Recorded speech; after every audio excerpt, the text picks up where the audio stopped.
অবরুদ্ধ গাজায় নিরীহ ফিলিস্তিনি মুসলমানদের উপর ইসরায়েলি বাহিনীর বর্বরতা ও নৃশংসতায় ক্ষোভ আর শোকে স্তব্ধ গোটা দুনিয়া।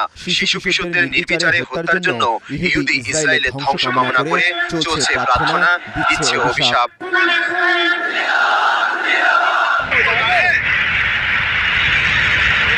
গাজায় ইসরায়েলি বাহিনীর তাণ্ডবে ফিলিস্তিনিদের রক্ষায় কেউ এগিয়ে না এলেও প্রকৃতির খেলা শুরু হয়েছে ইসরায়েল জুড়ে।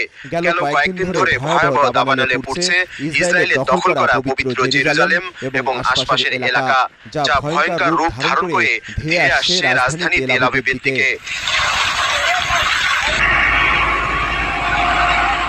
ইসরায়েলে হঠাৎ কেন এই দাবানল? ইসলামী চিন্তাবিদরা বলছেন, ইহুদি বাহিনীর বর্বরতায় প্রাণ হারানো নিষ্পাপ শিশু কিশোরদের অভিশাপের আগুন লেগেছে ইসরায়েলে। আসমান থেকে নামছে আল্লাহর গজব।